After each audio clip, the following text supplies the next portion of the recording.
Vaccine, cancer. Liberty, and you are listening to the one and only Liberty Roundtable Live.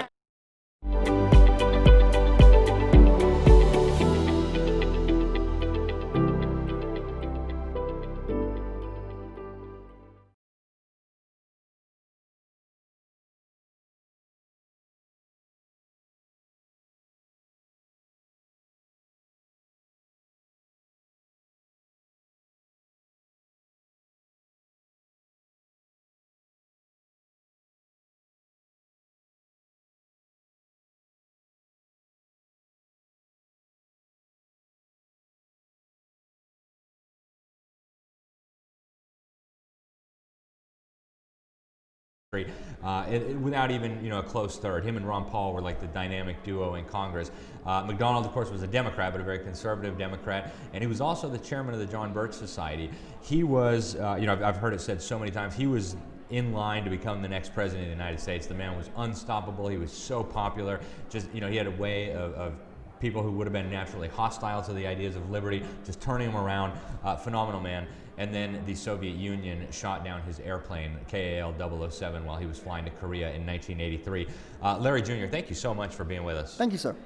So what was it like? I mean, just tell us, I know you were young when your father passed, but when his plane was shot down, but what was it like growing up as the son of Congressman Larry McDonald?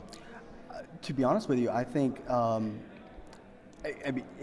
me it was a privilege, but I basically grew up as a normal child. My mom actually really saw to that, but did bring us to a lot of political functions to make sure that politics and that we would remain conservative. Go to many JBS functions as a lifelong member of the JBS. I am just very proud of that. And but it is an honor to be his son, and I hope that I can always bring honor to his name. And that's been a goal of mine ever since I was a child. And I will continue that same mindset until I'm 6 feet in the ground. So that's awesome. And so, what are some of the things you do in the liberty movement? What would you like to see happening in America? I mean, where should the freedom movement be going? Where should people who love liberty, who love America, who love faith, family, freedom, all these values, what should we be doing? How should we be doing it? And what are your thoughts on that? Start with action. Stop talking. That's really it.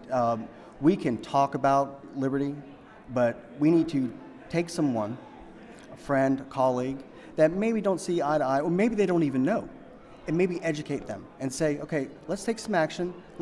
Now we have 2 to 4, 4, 8, and then start growing it at a grassroots movement, because Lord knows it's not going to come top down. We already see that right now, especially with our current government. The embrace of globalism is scary, and people in America are beginning to embrace it, and that makes it is fear when I go to sleep at night, because that is happening. And that's my biggest thing, is like, take action, do something. And I'm privileged to get here, because I think this is doing something.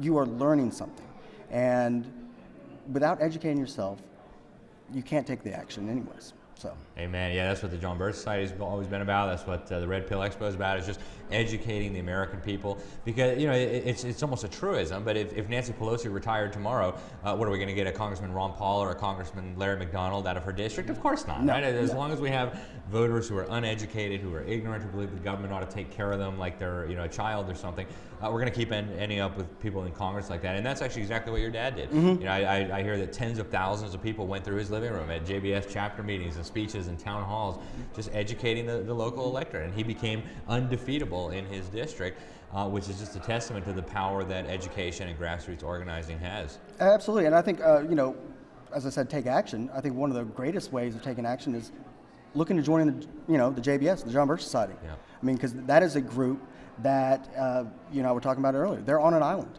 because they are the only ones who are fighting. Yeah, it's so awesome. And I know your family has some really phenomenally interesting history with G. Edward Griffin. Tell us a little bit about that. I understand he was at your dad's wedding, huh? Well, not only was he at my father's wedding, he was in my father's wedding. So I hope to run into him at the convention, because my mom wanted to give him her best. So. That is so awesome. Yeah, G. Edward Griffin, like your father, some of the patriarchs of the modern day liberty movement. I tell people who've been around these circles for so long, long before I was born, it's because of you guys that we still enjoy the freedoms that we do. Larry, anything else you want to leave people with in terms of taking action, getting educated, where this is all heading? Anything else you want to leave people with?